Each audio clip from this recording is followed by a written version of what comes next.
Welcome to Dystopia Aftermath.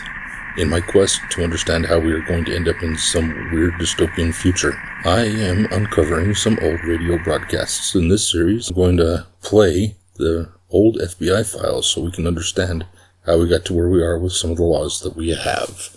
Please enjoy. This is the story of Dr. Woodbury on the FBI files. This is your FBI.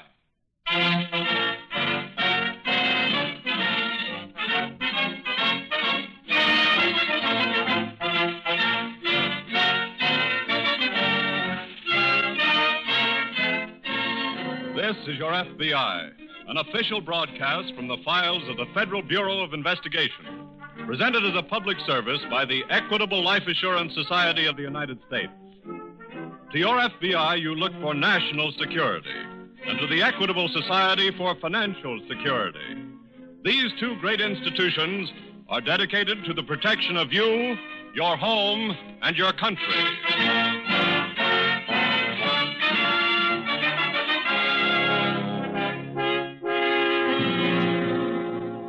Tonight, the story of a crime against our war effort, draft dodging.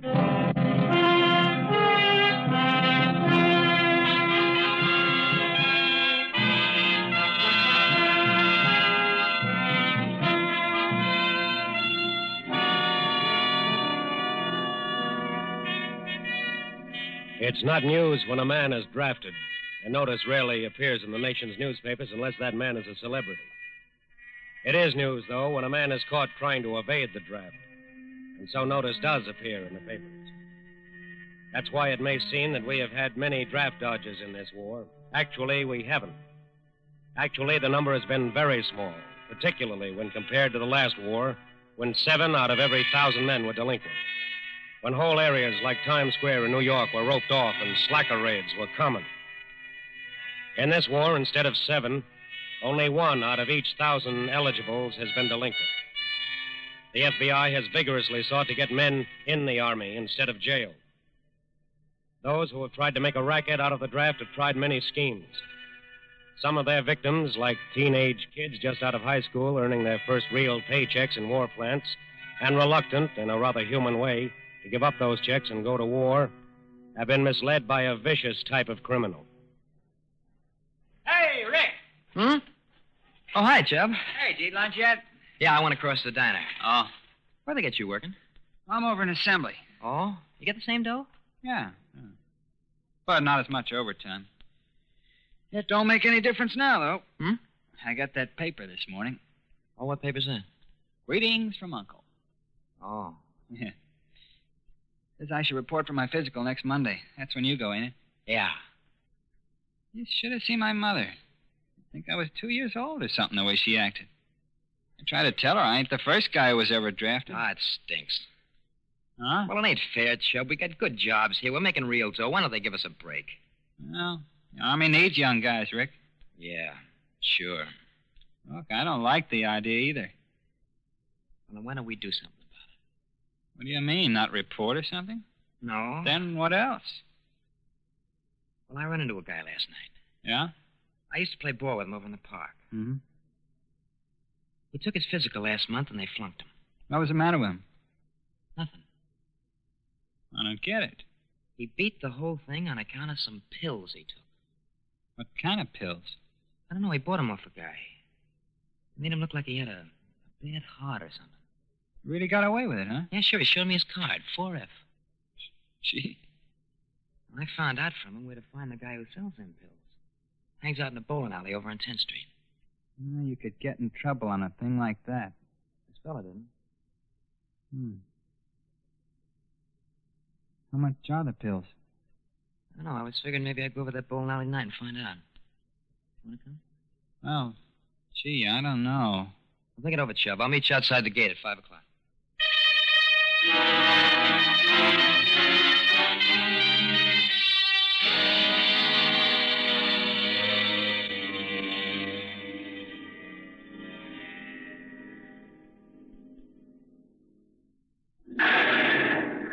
Would you like to boulder string, boys? No, thanks.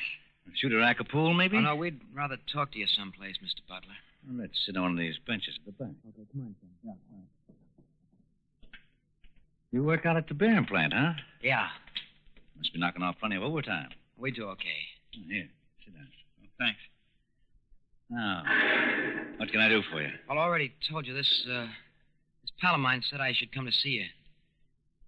It's about them pills. Oh? We're both taking our physicals next Monday. And you just as soon not pass them, is that it? Yes. I guess maybe we can do some business. Did he tell you the price? No. It's $100 a box. Hey, 100?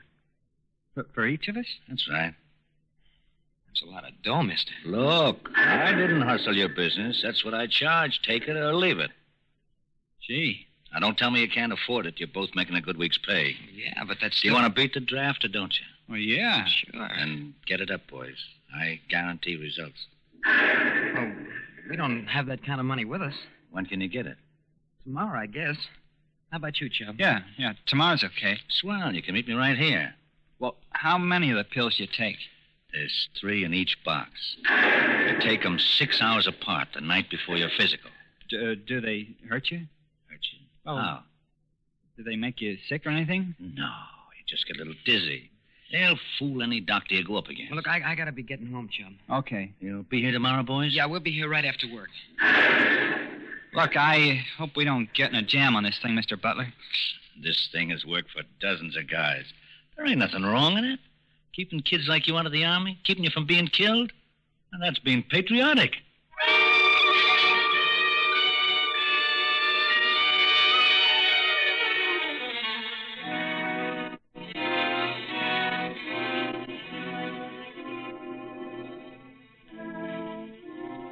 Criminals never know when to quit. Never know that a racket can last just so long. In this case, the existence of the racket was exposed when the 2 boys collapsed during their physical examination and became so violently ill that they had to be taken to a hospital. It was obvious to the Army doctors that both boys had taken the same kind of pill. Obvious that both were trying to evade the draft. Obvious that this was a case for the FBI. And so, as soon as the boys had recovered sufficiently, a special agent questioned them at the hospital. How do you feel, boys? Not so good. You, son? Awful. Are you well enough to answer a few questions? About what happened? Yes. I'd like all the details on where you got those pills. You tell him, Chubb. Okay. Well, we got him off a guy who hung around a bowling alley over in 10th Street. Where on 10th Street?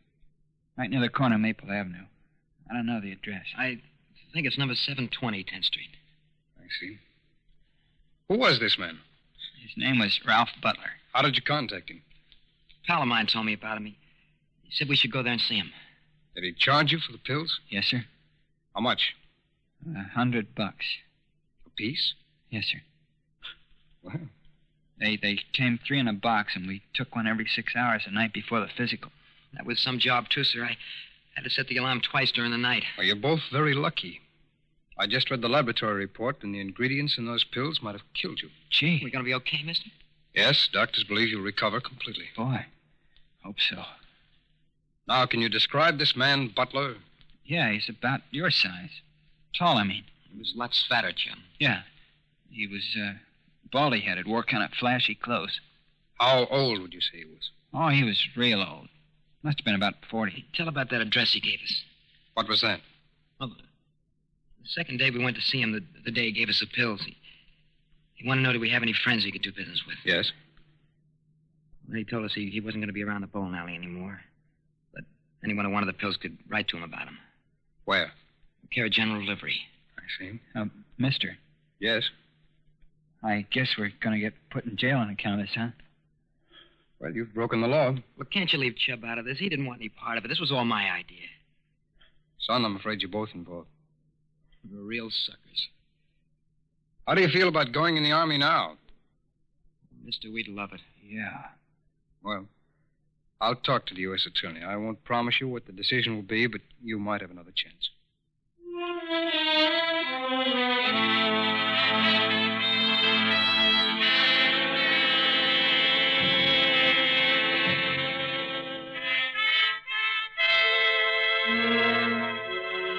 This was not the first time that such a case had cropped up for the FBI.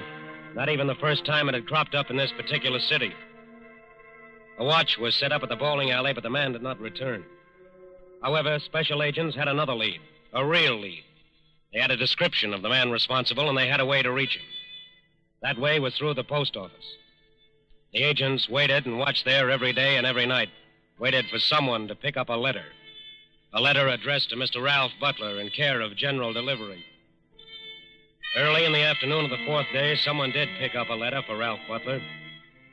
Not a rather stout, bald-headed man, but a sallow, sandy-haired boy. Two agents followed him carefully to a building in the business district, watched him go into an office on the third floor, and then stopped him in the hall as he came out. Excuse me, son. Uh-huh. You just delivered the letter to that officer? Yes, sir. Who accepted it? Nobody. You mean there's no one in there? That's right. I put it on the desk and left. Who asked you to deliver the letter? Some man I met on the street. Huh? He said I should pick up a letter addressed to Mr. Ralph Butler at the general delivery window in the post office. Yes. He asked me to bring it here to this doctor's office, and he gave me a quarter. Well, this man who asked you to do the errand, was he about my height, son? Rather stout, bald-headed? Yeah, that's him. Thanks, son. Okay, sir. Come on, Perry. Let's take a look at this office. Right.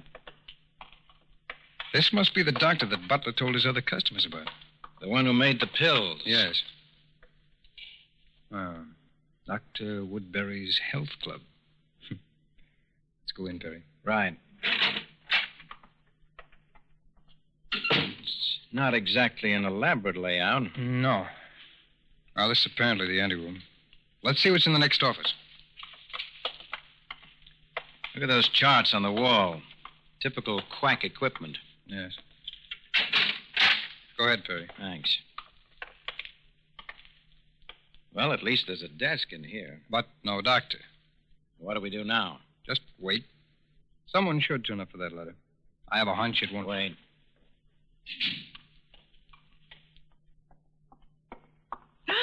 Oh, who are you? We're waiting for Dr. Woodbury. Oh, is the doctor out? Yes. Well, I guess I'd better wait, too, then. Do you work here? No. You a patient?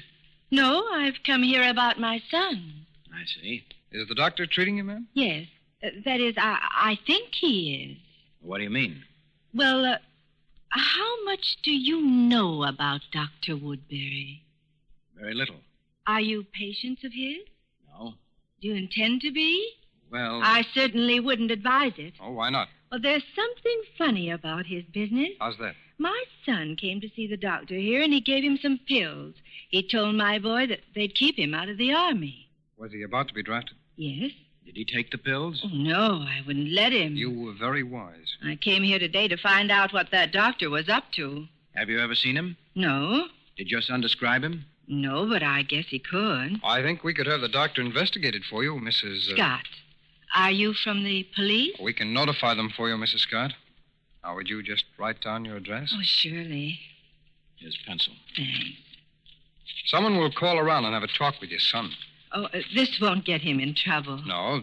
Well, that is if he doesn't take those pills. Well, I'll certainly take care of that right now. I'll go home this very minute, and thanks, both of you. Thank you, Mrs. Scott. What do we do now? The doctor must have just stepped out for a moment, so we just wait.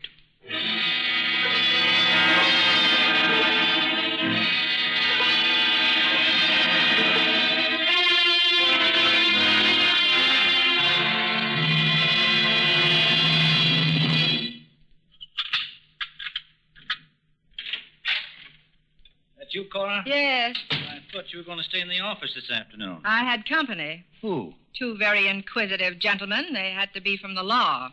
What do they want? They were looking for Dr. Woodbury. How do you know? They told me. What is this? I went down the hall for a minute. When I came back, they were waiting in my office. Didn't they tumble? No. Why not? I told them I was just a visitor myself. I said I'd come to see the doctor about my son. Did they buy it? Of course. They're probably still waiting for the doctor. Well, that's that. What do you mean? Looks like we got to find a new touch. Why? I ain't putting my neck out. By the time this time they've got a full description of me, the racket, and how it operates. You must have tailed that kid who picked up the letter. Yeah. It ain't going to take them too long to find out that you're Dr. Woodbury. But that doesn't put us out of business. All we do is change names and locations. Now, wait a minute, honey. Now, look. They stopped calling older men in the draft. They're concentrating on youngsters. That makes it just perfect for us. We can't peddle them pills anymore. The FBI will take care of that. I can make other things besides pills. Now, let's pack, honey. We'll find a new location, new suckers, and start all over again.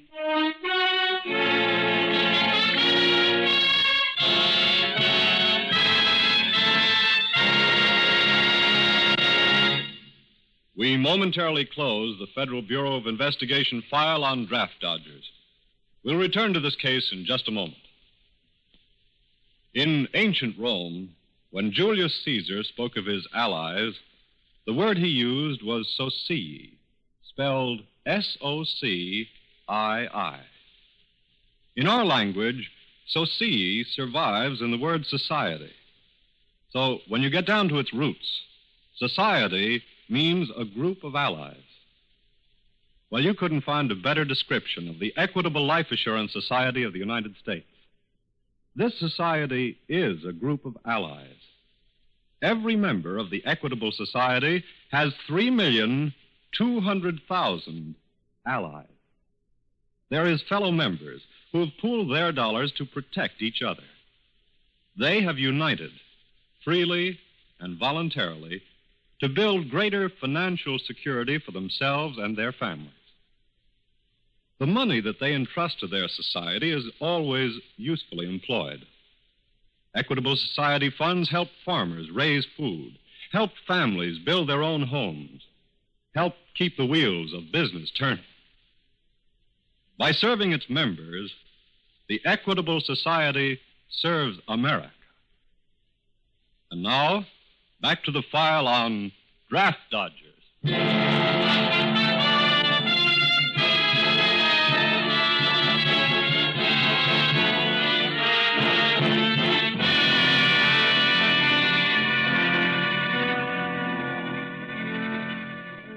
The element of surprise is as important to FBI agents working on a case as it is to generals fighting a war. Complete victory may not be won by surprise, but the enemy is invariably weakened seriously.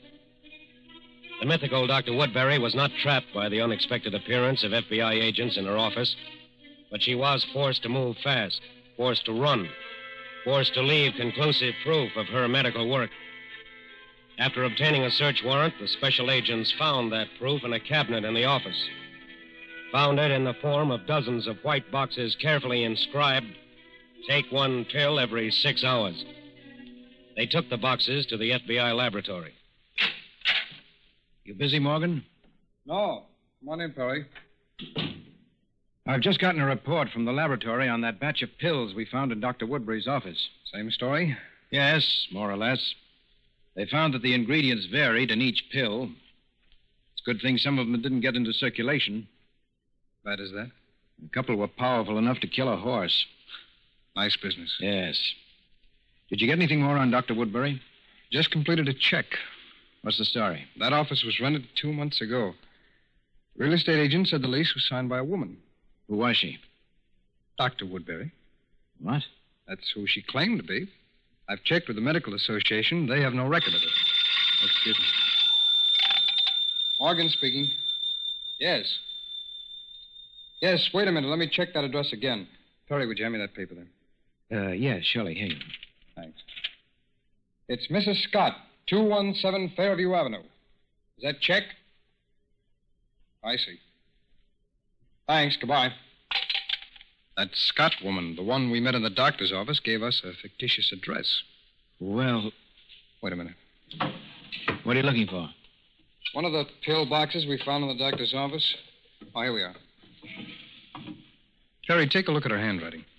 Yes. Now compare it with this handwriting on the box. Take one pill every 6 hours. I'd say they match. And I'd say we were fooled, completely fooled. Yes. Just to be sure, let's get a comparison on this from the laboratory.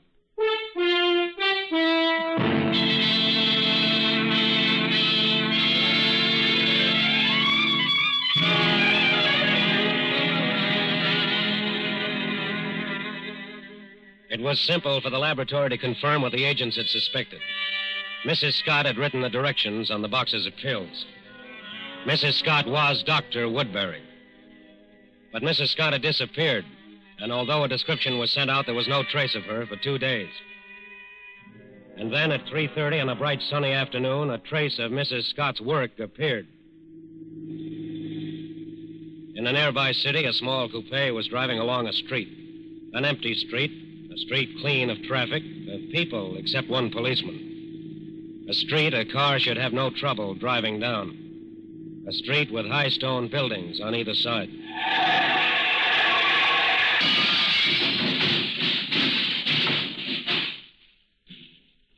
Are you all right there? Are you all right? Are you okay, mister? My eyes. Did you get glass in them? No. Let me get out, will you? Wait a minute. You should have some broken bones, White. I don't think I have. I seem to be able to move everything all right. Well, then let me give you a hand here.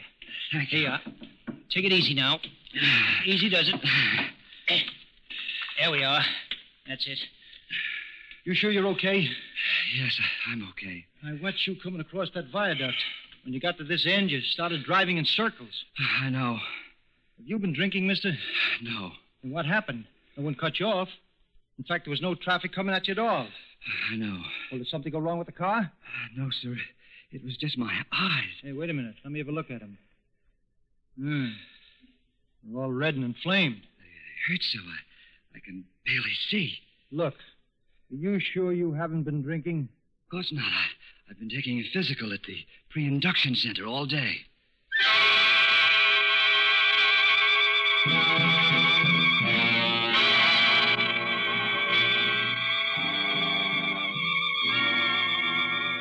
At the police station, something was found on the man who had been in that accident.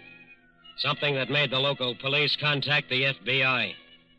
That something was a small box containing a bottle of homemade eye drops.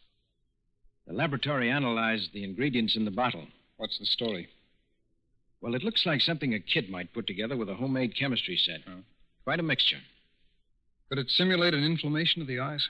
According to the report, the man stands a good chance of being permanently blinded. I see. That box the bottle of eye drops came in. Yes? Something had been blocked out on the cover. I noticed that. The laboratory worked it up and found some handwriting underneath. What did it say? Wait, I have a report on it here someplace. Oh, yes. Here it is. Read it. Take one pill every 6 hours.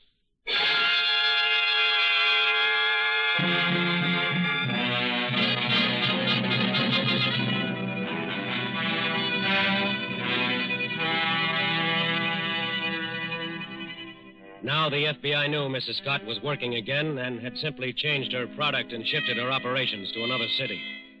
But where was she? They knew she and her partner, Ralph Butler, had only been in the city 2 days. Knew they couldn't have had time to get either an apartment or an office. Knew that they must be staying in a hotel. So the agents began checking the hotels, went to one after another with a description of Mrs. Scott and Ralph Butler. Went carefully down the list until at last they found a small, shabby apartment hotel which had recently rented a room to a couple answering the description. But the FBI didn't count on the description alone. They compared the woman's signature on the hotel ledger with the handwriting of the woman they were looking for. Then they were sure. Then they knew. They had found Mrs. Scott. Ralph. Ralph! You gonna sleep all day? Well, look, I've done my work. You were out for exactly 3 hours this morning. Sure, but I set up some real good contacts. Like what? I made a connection with a guy who owns a candy store right across the street from the local high school. Well? He's a real larceny bum. He's going to handle our business. With the kids in the school? Yeah. So that makes you an executive now, is that it? Well, he can talk to them punks better than I can. That's only one contact. There's still work for you to do. Look, if I hustle around, we'll wind up in the same jam we got in before. Not if you watch your step. Now, come on. Get up. Okay. I want you to run out the store for me. What for? I need some more powder. I thought you sent the bellhop out for that. I asked him to go an hour ago, and he said he'd get it when he had time. That could take all day. What are you making now? Oh, I'm just fooling around with something. What is it? I'm trying to put together something that'll work on a man's nervous system.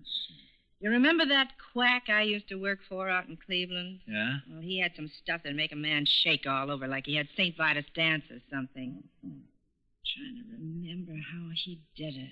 Look, why don't you just stay with the stuff for the eye? You gotta keep switching them around. That's what keeps us out in front. Who's that? Probably that bellhop. Oh, good. Saved me a trip. Let him in, will you? Okay. Yes? Here's them powders. Oh, thanks. Just a minute, Mr. Butler. We want to talk to you. Who are you? We're special agents of the FBI. Cora! I heard them. Is this your son, Mrs. Scott? No. You know why we're here. Yes. Want to pay for the powder, lady? No. We won't be needing it.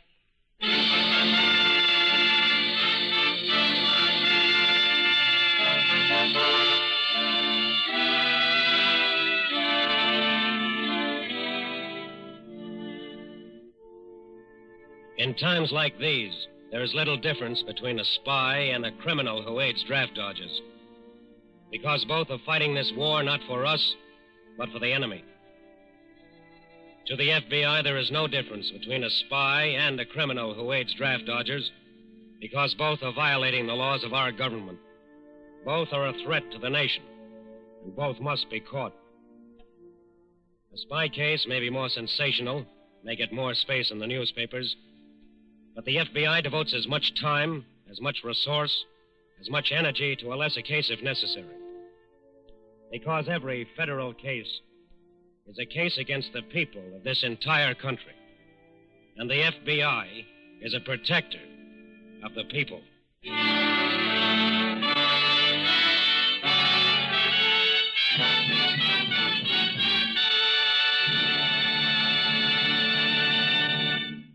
You'll hear about the file on next week's case in just a moment.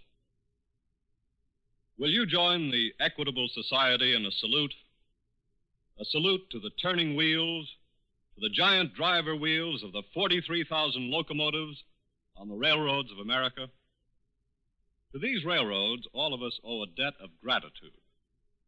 By meeting every wartime demand, by transporting 4 times as many passengers and more than twice as much freight as in 1939, the railroads have helped prove once again that American ingenuity, American organizing ability, and the American system of free enterprise are equal to any emergency.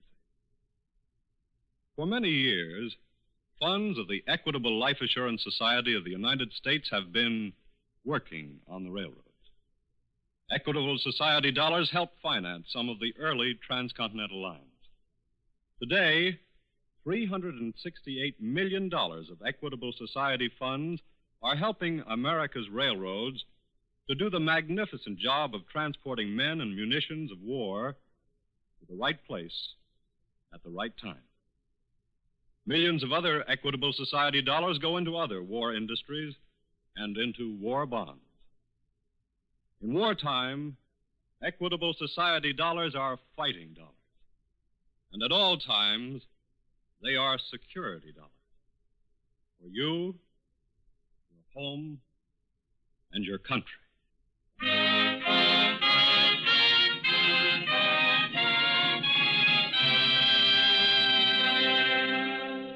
Next week, a crime against the community. Bank robbery.